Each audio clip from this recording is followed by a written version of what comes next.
स्वधर्म कर्माहिषे दंडणी वर्णाश्रमांचा ठाव पुसणे होळी करणे कर्माची. काल गजेंद्र उपाख्यान सांगितलं होतं. इंद्रदुम्न नावाचा राजा होता तो, आणि दुर्वास ऋषीने त्याला शाप दिलता तू हत्ती होशील म्हणून. आणि देव ऋषीनं हुहू नावाच्या गंधर्वाला शाप दिलेला होता.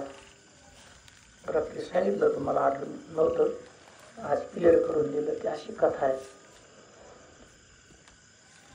कवी मुनीश्वर महाराज विजयाला सांगतात, हे विजय महाराज, भजनाचा प्रताप कसा आहे, भजनाची सत्ता कशी आहे आणि भजनाचे लक्षण कसे आहेत.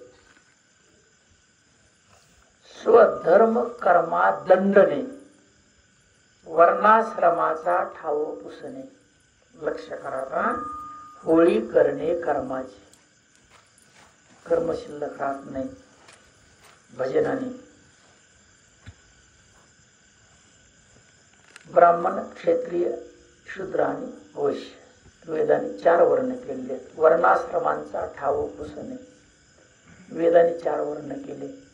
परंतु भगवंताचं स्वरूप वर्णन करता करता वेदमुखा झाला, वर्णन करता येत नाही त्याला. तसं सगळ्याच आपलं स्वरूप त्याच्या पलीकडे आणि वेद अलीकडे. ज्याला बोललेला त्याच्या कानात सांगितलेलं आहे तुम्ही कोण आहेत म्हणून. भागवत धर्मेचे सेवकन स्वधर्म कर्म त्यांचे रंकन ते राहू न शके त्या सम्मुखन माची विवादक होऊ शकेल. रात्री कर्माचा विषय थोडा घेतला होता. कर्म, अकर्म, विकर्म, नित्य कर्म, नैमित्य कर्म, काम्य कर्म, प्रारब्ध कर्म, क्रियमान कर्म, संचित कर्म, थोडासा विषय घेतला होता. तर कर्म कसं जळत, हरिनाम गुण कीर्तन कीर्ती.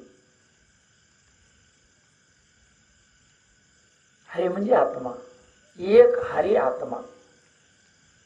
ज्ञानदेव म्हणे भजा आत्मदेवा, अखंडित सेवा करा त्याची. संत मालिकेतील संप्रदायानुसार ते भजन सगळ्याला मिळालेलं आहे.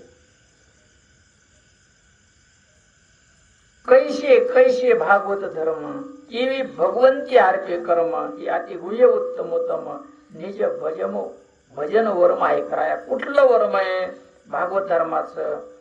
आणि भजन केल्यानंतर कर्म भगवंताला कसं अर्पण होतं. आपण करते राहत नाहीत, काय प्रकारे. कवी मुनीश्वर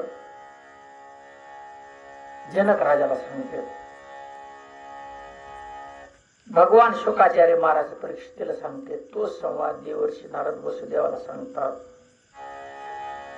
हे तुकात्वा हे तुक वैदिक लौकिक स्वाभाविक भगवंती अर्पे सकळीक या नावदेक भागवत धर्म. तेल जरी सांडलं तर कृष्णार्पण म्हणायचं. तू तुळ करायचं नाही, तेल सांडलं म्हणून. ते तर सांडलंच का नाही, बरोबर आहे का नाही. उलटी झाली तर कृष्णार्पण म्हणायचे, विटल्याला जमिनीवर टाकलं तर कृष्णार्पण म्हणायचं. ते भगवंताला अर्पण होतं. हेतुक अथवा अहेतुक, मुद्दाम असो, हेतुपूर्वक असो किंवा हेतू नसताना, हेतुक अथवा अहेतुक, हेतू नसताना केलेलं कार्य. वैदिक लौकिक स्वाभाविक, स्वभावाने जे जे कर्म घडतं, वेदानुसार सांगितल्यानुसार जे जे कर्म घडतं, लौकिकात जे जे कर्म घडतं, भगवंती आरती सकळीक या नावात एक भागवत धर्म, ते सर्व भगवंताला अर्पण करायचं. मी करत नाही एवढं जरी तुम्ही म्हणले का तर सुटला होते. बघा किती सोपं आहे. पण मी काही त्याचा जात नाही. सहज मी हे केलं म्हणतो माणूस, त्याच्या स्मरणात सुधारत नाही. मी केलंच नाही म्हणायचं, काहीच नाही केलं म्हणायचं, विषय संपला का नाही. मग किती सोपं आहे. परमार्थ इतकं सोपं आहे की काहीच नाही केलं म्हणायचं. खरोखर आपण काहीच करत नाही, पण मी हे केलं म्हणलं त्याची बाधा होते. आपण शुभ कर्म सांगतो, अशुभ कर्म सांगत नाही. शुभ सांगितलं का अशुभ बी त्याच्यामध्ये आलं. शुभाशुभ दोन्ही घ्यायचं नाही. मी काही करत नाही या दृष्टांत सिद्धांतावरती ठाम राहायचं. सिद्धांत मी काही करता करविता भगवंत, कर्तुम अकर्तुम अन्यथा कर्तुम. जर भगवंत याच्यातला गेला तर शरीर काहीच करू शकत नाही. करत का मग ते मी म्हणणार कोण आहे? किंवा अहंकार आहे. आणि त्या अहंकाराला भजन लावून द्यायचं. अहंकारधारी सोहमपण ते चित्ती प्रगती चैतन्य घेऊन मनही येऊन मन बुद्धीचा निश्चय परब्रह्म. पक्का निश्चय करायचा, ढळायचा नाही. त्याच्यावर ढळला की तो संपला. साधा सोपा परमार्थ सांगितलेल्या शब्दावर आरोळ व्हायचं. बाकी कचरा डोक्यात बसू द्यायचं नाही. सगळं कचरा घालवायचं काम चाललेलं आहे, बाकी काहीच नाही. कचरा बसलं काय जन्मोजन्माचा कचरा बसला आणि तो कचरा काढायचा. उदकी तरंगातीचे पळण जिकडे जाय तिकडे जळ, तैसे भक्ताचे कर्म सकळ करते तत्काल भगवंती. पाण्यावर तरंग येतो, पाण्यावर तरंग येतो आणि तो लाट येते की नाही लाटा. बरं त्या लाटा कुणीकडे जात्या? कशाला किनाऱ्याला? पाण्यात जिरत येत ना. ते काय किनाऱ्याला जिरत नाही, पाण्यावर येते पाण्यावरच जिरत येते. तसं सर्व भगवंताचे भगवंतामध्ये सर्व चाललेलं आहे. जे जे कर्म घडल ते तिथंच समर्पित होत. आपण नाही म्हणलं तरी तिथं समर्पित होते. दृष्टांत दिला नाथरायांनी. पाण्यावर लाट आली तर ती पाण्यावरच खेळते. संपत्ती कशात? तसं भगवंतावर कर्म उत्पन्न होतं. आपण देवावर बसलो. जनबे म्हणतात आम्ही देवाची खातो, देवाची पितो, देवावरही झोपतो. भराला गणदाट हारी दिसे. देवाशिवाय थोडी सुद्धा रिकामी जागा नाही. मग आता मला सांगा, जेवारी पेरली तर देवच ना. ते तर आहे का देवाशिवाय काही रिकामी? अशी दृष्टी ठेवायची साधकांनी. ये श्लोकीचे व्याख्यान पहिले मानसिक अर्पण, मनाने अर्पण करायचं. कायेन वाचा मनसेंद्रिय रवा. आता श्लोक झाला का नाही? बुद्ध्यातो नावा अनुसरत स्वभावात करोती यत् सकलम परस्मै नारायणायती समर्पयामि. सगळं कर्म नारायणाला समर्पित करायचं. पण ते आपण मी म्हणतो ना तिथं बोलवतो. सगळं मी म्हणल्यामुळं आपलं शुभ थोडं असतं, अशुभ जास्त असतं आणि मग ते जास्त भागावं लागतं कर्म. काय म्हणते नाथ महाराज? अगोदर मनाने केलेलं कर्म अर्पण करायचंय. त्याच्यानंतर इंद्रिय बुद्धी आणि अहंकाराने केलेलं कर्म अर्पण करायचंय. कायिक जाण श्लोका नव्हे. श्लोकाच्या अर्थानुसार नाथ महाराज सांगायला लागलेत. काया म्हणजे शरीर, शरीराने केलेलं कर्म भगवंताला अर्पण करायचं. सोपं आहे ते. काय चाललं तुमचं त्याच्यात? कुठं काय चाललं? परमार्थ असं काहीच नाही लागत. भागवत धर्माची निज स्थिती मन बुद्धी चित्त अहंकृती आदी करून इंद्रियवरती भगवंती अर्पिती. ती ऐकाता मन बुद्धी चित्त अहंकार. आपला अंतकरण एकच आहे. आपण म्हणतो दोन मन नाही, काही नाही, एकच मने. अंतकरणाचे 4 भाग आहेत. आता कसे 4 भाग? एक भाकरी केली आणि त्याचे 4 तुकडे केले, त्याला काय म्हणतो? तुकड्याला चतुर कोरभर. बरोबर आहे का नाही? तसं ज्या वेळेला मनात संकल्प विकल्प येतो, काय येतं? संकल्प कधी करीत जाऊ नका. संकल्प शुभ संकल्प करायचे. आता त्याच्याकडे बघतोच मी, हो संकल्प आहे, तो संकल्प येऊ द्यायचा नाही. आलं लक्षात? हा म्हणजे तो संकल्प घातायचा. संकल्प परमार्थाला सहाय्यक करायचा. मी दररोज चिंतनाला बसणार, हे संकल्प शुभे का अशुभे? असं म्हणा नाही. दररोज येऊ म्हटलं, दररोज चिंतनाला बसत जाऊ.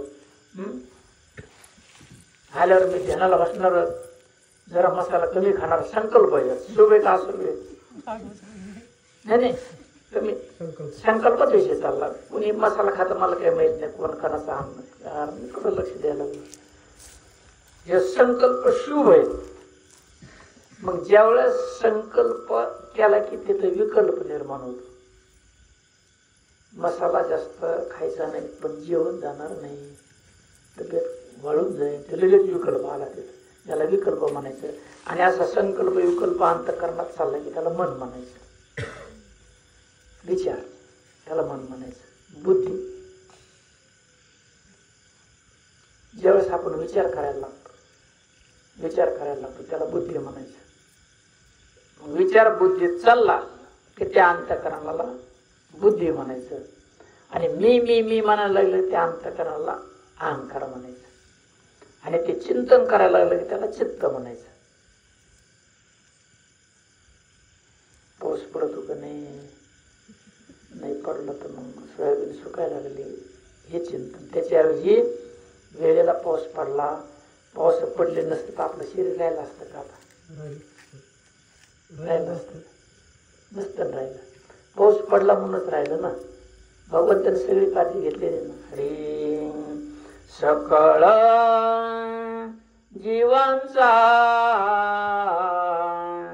करीतो सांभाळ, सकळ जीवांचा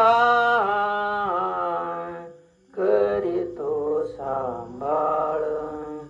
तुझ मुख लिहिलंयसे नाही, तुझ मुख लिहिलंयसे नाही, तुझ मुख लिहिलंयसे नाही, तुझ मुख लिहिलंयसे नाही. हरिमुखी गाता हरपली चिंता, हरिमुखी गाता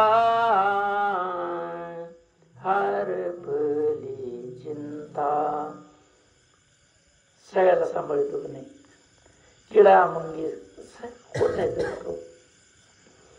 एक वेळेस पांडुरंग परमात्मा उशीर आले घरी.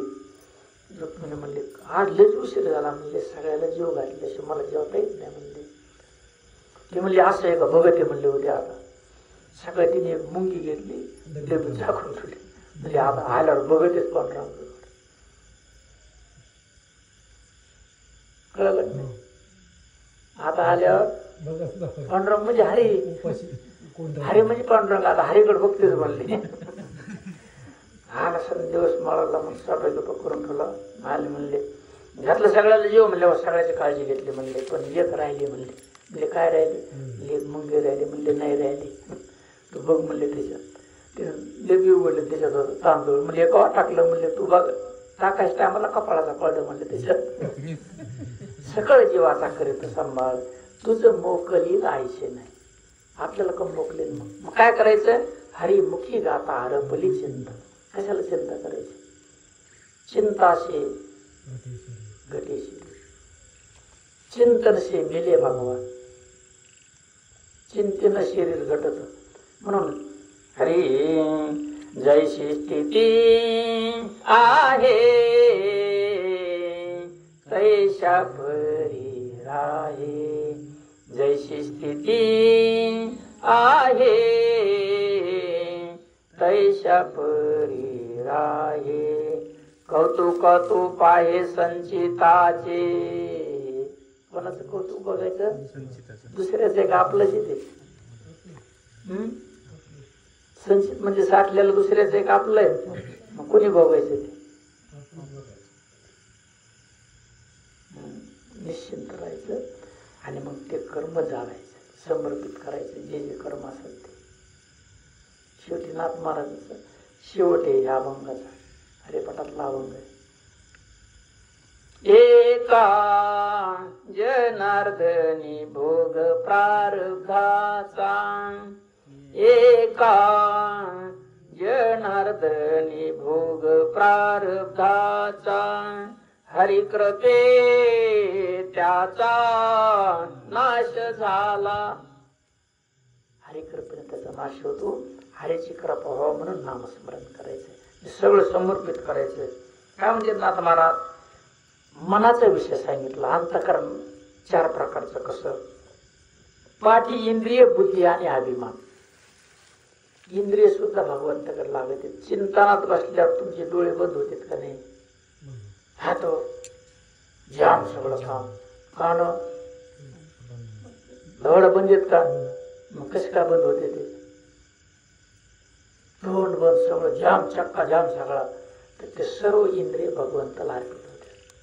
थोड्या वेळ बसायचे आणि मग हळूहळू हळूहळू 24 तास त्या स्थितीमध्ये आपल्याला यायचं. हळूहळू हळे हळे धाडे धाडे चलत राहायचं, प्रपंच करीत करीत. एवढाच परमार्थ करायचा, बाकी काही करू नका. कुठं जायची गरज नाही. तीर्थी धोंडा पाणी. तीर्थाला गेलं तर दगडाचा देव आहे आणि पाण्याचं तीर्थ आहे. तीर्थी धोंडा पाणी. देव रोकडा सज्जन. सज्जनाच्या हृदयामध्ये देव. कुठेही जायचं नाही, निश्चिंत राहायचं. माय बापू इंद्रिय समर्पित होते. मग आपण चिंतन करताना आपली बुद्धी कुठे आहे? कुठे? मग तर आपलं वावर कुठे आहे? आपलं ते आता कुठपर्यंत आलं बांधकाम? काय म्हणजे चल ते टाकायचं वर लेंटर लेंटर कुठं गेलं लेंटर? ज्या त्या वेळाला जे ते कर्म करत असताना चित्त त्याच्याकडे द्यायचं. चिंतनाच्या वेळाला प्रवचन ऐकत असताना पूर्ण वेळ त्याला द्यायचा. नाही चित्त तिकडं, शरीर इथं, असं करायचं नाही. प्रयत्न करीत राहायचं. होतं त्या कायिक जाणं श्लोका नव्हे. काय म्हणजे शरीर, शरीराकडून जे जे कर्म घडतं ते सगळं भगवंताला अर्पण कर. कसं अर्पण करायचं म्हणजे आता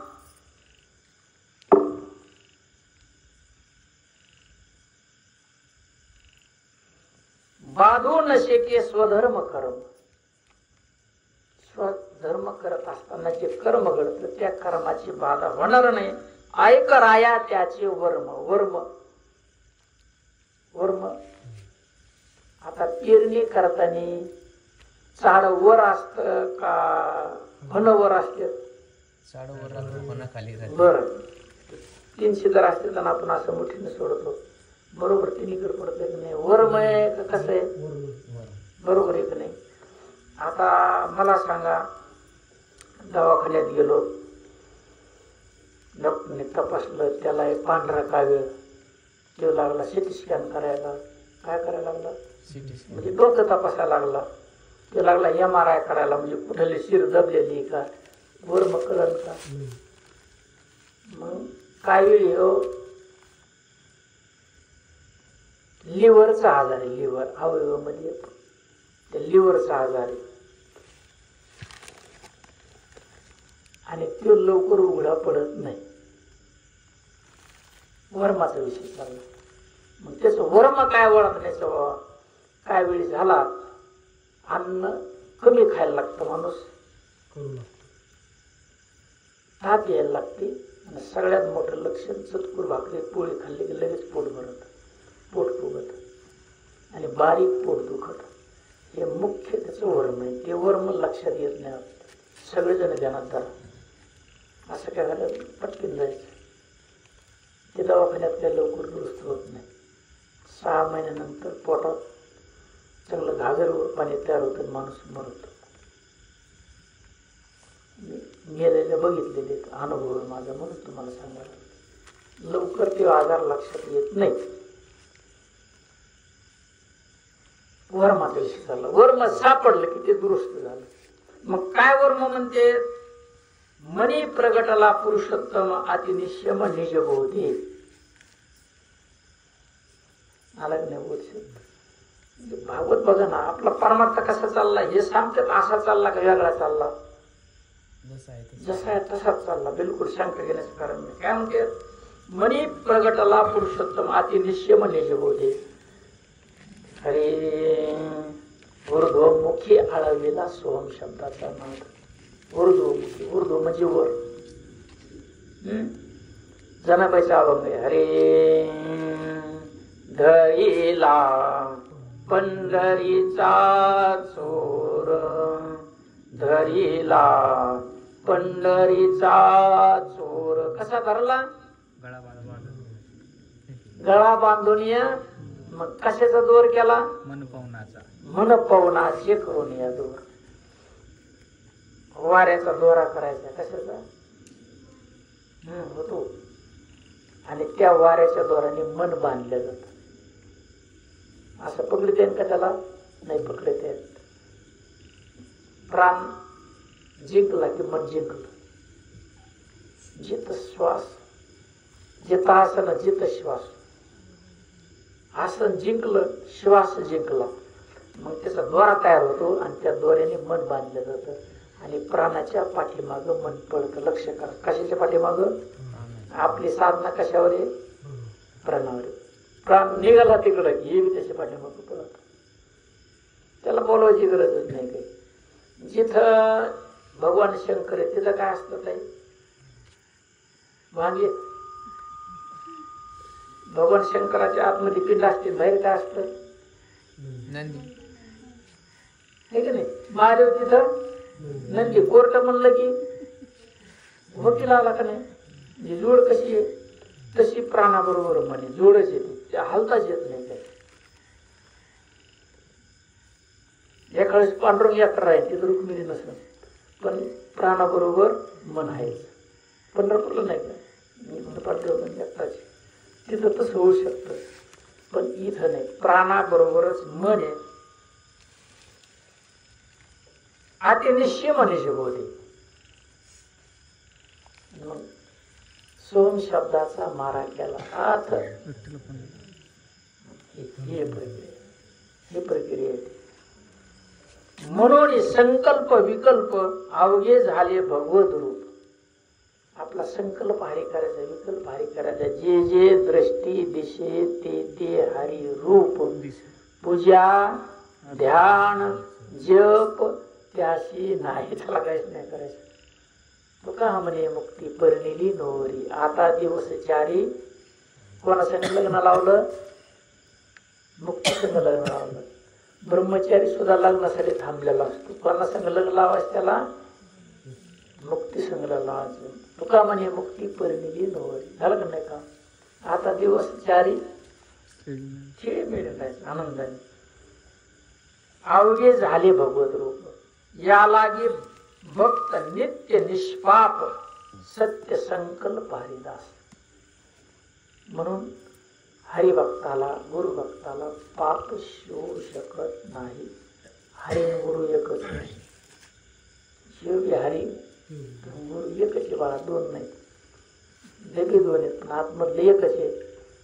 इकडं ऊस आहे का नाही? इकडं आहे ना सामान शहरात. इकडं ऊस आहे का नाही? बरं इकडं बरं याच्यातला रस आंबट लागतो का नाही? कसं काय? मग इकड्याचा पंचट लागतो, इकडा तिखट लागतो, इकडा. तसे हे ऊस वेगवेगळे आहेत पण आतमध्ये जो रस आहे ते एकच आहे. ऊस डोंगा परी रस नव्हे डोंगा. संत चोखोबा महाराज म्हणते.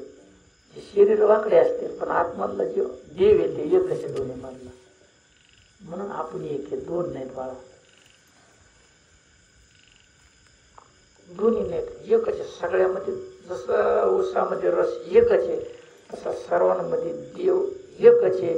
आपण नाहीतच. आपण मी जे म्हणतो का ते नाहीच. ते बघा आता विचार करा. त्या मीला विसरायचे ते काही विसरत नाही. सत्य संकल्प हरिदास. हरीचं दास व्हायचंय. जेवी बुद्धिबळाचा खेळ राजा प्रधान गजदळ अवघे काष्टची केवळ ती संकल्प सकळ भगवत. हे बुद्धिबळाचा खेळ माहिती ना तुम्हाला? काय असतं त्याच्यात? राजा राणी असतो, घोडा नाही उंट असतो, मग घोडा असतो, मग हत्ती असतो. एकूण 5 आणि एकूण 4 आणि समोर 8 सैनिक असते. बर कशाचे? ते प्लास्टिकचे का नाही? पूर्वी लाकडाचे होते, आता प्लास्टिकचे. मग हे कशाचे?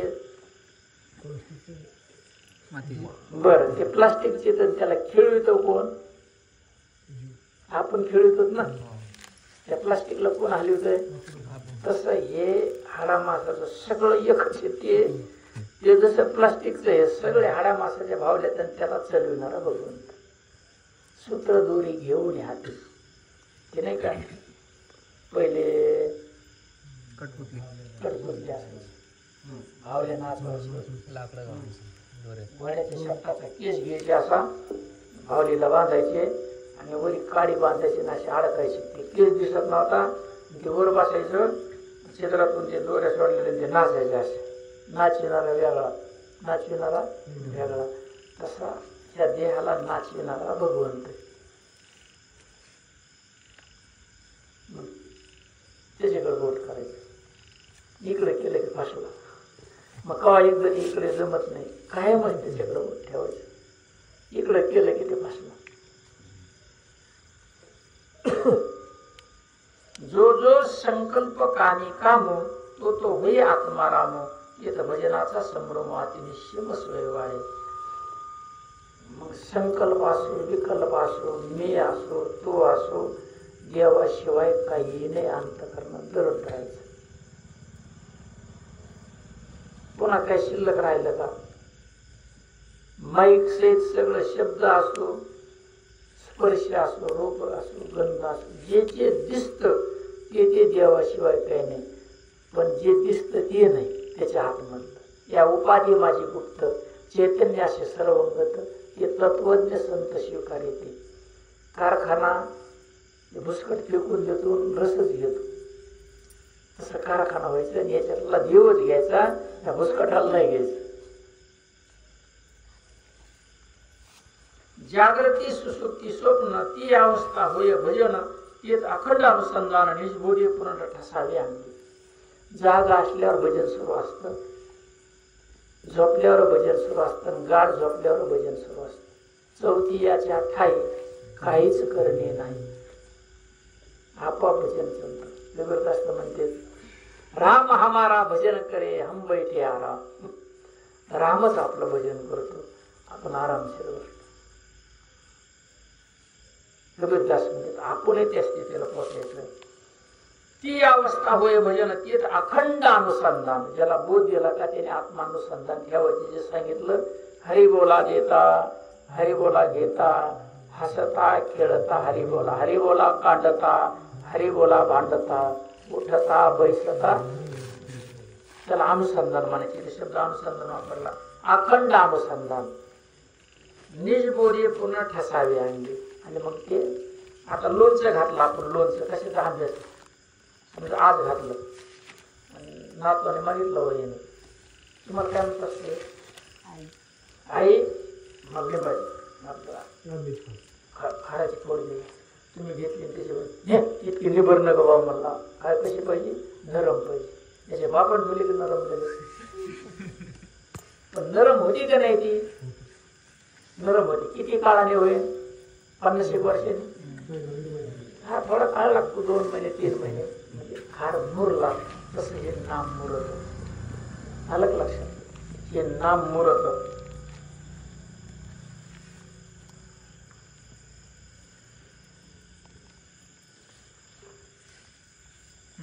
निजबोधे पूर्ण ठसावे अंगी. आणि मग ते मुरत तसं नाम मुरलं पाहिजे. आलं लक्षात. म्हणून ध्यान करायचं. मुरुस तर मुरलं की झालं. मुरुस तर ध्यान मुरलं की मग ते बरोबर चालवतं. त्याला काही नाही करायचं. मन होता समाधान समाधानी अधिक भजन पूर्ण बाणले अनुसंधान ध्येय ध्याता ध्यान समरस्य भजे. ध्येय ध्याता आणि ध्यान. ध्येय म्हणजे काय भगवंत. ध्याता म्हणजे ध्यान करणार. ध्यान म्हणजे साधना. ध्येय ध्याता ध्यान मग तिन्ही शिल्लक राहत नाही. कधी पूर्ण स्थिती झाल्यानंतर साक्षात्कार झाल्यानंतर मन होता समाधान त्यावेळेस समाधान होत. तोपर्यंत समाधान नाही. म्हणून नामचिंतन करीत राहायचं. नामावरच अखंड नाम अनुसंधान अखंड आत्मानुसंधान त्याला काही लागत नाही. असा संकल्प करायचा.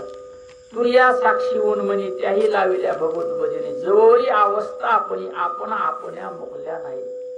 अवस्था जी झाली पाहिजे. काय झाली पाहिजे?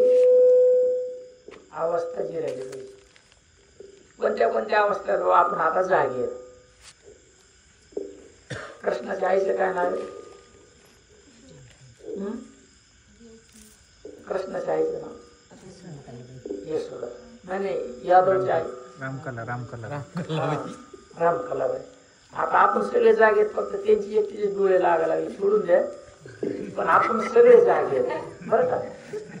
आपण जागेत. अवस्थाचा विषय चालला. जागृती, स्वप्न, सुसुप्ती. आपण जागे आहे का नाही? आपण एकमेकाला बोलतो त्याला जागृत अवस्था म्हणायचं. दुसरी स्वप्न अवस्था. झोपलं की स्वप्न पडत. झोपल्यावर काय होतं? स्वप्न पडत. स्वप्न पडलेलं आपल्याला कळत का नाही? हलका लागलं का म्हणतो आवाज कमी करा. आपल्याला पण नाही, थोडं कमी करायचं. आणि उद्या याला काय करायचं? उद्या उद्या आता नाही, डिस्क्रेट करू नका. स्वप्न पडत का नाही? मग ती एक अवस्था. जागृती, स्वप्न, सुसुप्ती. पहाटे सकाळी गाढ झोप लागली, गेला काय उठून तिकून गडबडीनं आला. म्हणजे ते पाय फुटला आणि ते पण द्यायचं राहिलं. मला सांगून गेलो, मला गाढ झोप लागली होती. कशी लागली होती? बरं, गाढ झोप लागली याला काय माहिती होतं? झोपल्याला उठल्यावर हे काय म्हणतो? गाढ झोप लागली. मग याला काय माहिती झोप लागली? झोपलेल्या माणसाला कळलं का? मग जे म्हणतो मला झोप लागली होती त्याला साक्षी म्हणायचं. जागृती, स्वप्न, सुसुप्ती. गाढ झोप म्हणजे सुसुप्ती, आणि जी ज्याला कळतं झोप लागली होती ते साक्षी. आणि तुर्या म्हणजे जीवनमुक्त अवस्था. त्याचं वर्णन करता येत नाही. शरीर असताना जीव मुक्त झाला त्याचे जीवनमुक्त अवस्था म्हणायचं. त्याच्यानंतर समाधी. ज्ञानोबाने हरिपाठात सांगितलं, राम कृष्ण नामी मन उन्मन झालं म्हणजे समाधी अवस्था. अशा 6 अवस्था आहेत. त्या 6 अवस्थेमध्ये भजन सुरू असतं. म्हणजे किती विशेष. टेन्शन येतं ते. म्हणून तसं भजन चाललं पाहिजे. प्राणाला वळण लावायचं. असो ऐसा भावने उणी उपजे भाव, तो तत्काळ होय देव. मग अर्पणाचा नवलावो, न अर्पिता भाव सोय. मग आता हे भजन करायचे, ध्यान करायचे, याचा काही संबंध राहिला का? चिंतनाला बसायचे काही विषय का? ते चालूच आहे ना. काही करायची गरज आहे का? अर्पिल्याशिवाय अर्पण झालं का नाही? ते ध्यान करायचे म्हणण्याच्या अगोदर ध्यान सुरूच आहे का नाही? बसलेला असो, उठलेला असो, खाताने असो, त्या अवस्थेत असते. ते सांगते अनुभवाचा विषय. काही गोष्टी अनुभवाच्या आहेत. आता अनुभवाचा दृष्टांत असा आहे.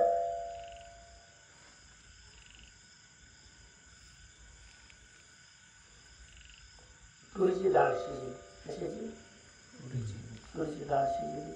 गाळ झाली. गाळ म्हणजे पळीनं हाटायची सुद्धा गरज नाही. पळी म्हणजे हाटकी शिजली ते.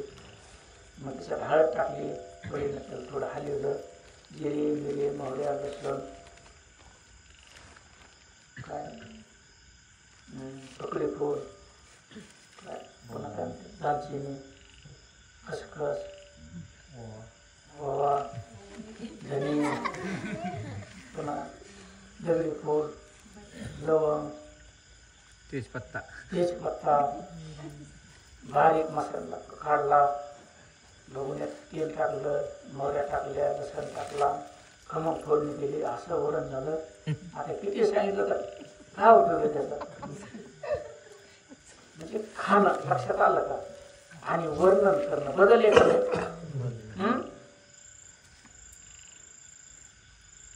स्वरूप्या मिथ्या केले स्वप्न, जागृती सोडून काढिले ज्ञान, निवडून सुसुप्ती सुख समाधान, की पुरण एकत्र केले. पुन्हा काही शिल्लक राहिलं का?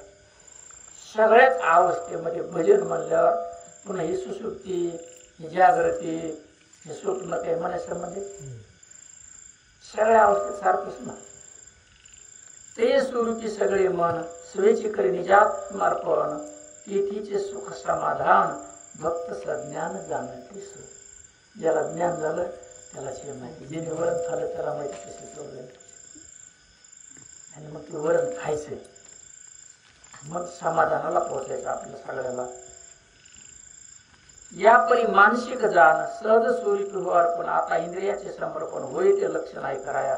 आता मन अर्पण केलेलं आपण ऐकलं कसं कसं करायचं. आता इंद्रिय कशी अर्पण करायची, मन असं अर्पण करायचं. आता इंद्रिय कशी अर्पण होते ते आता उद्या ऐकू शकतात. झालं आता विश्वास मध्ये देवे येणे वाक्य दोषावे दोषोनी मध्ये द्यावे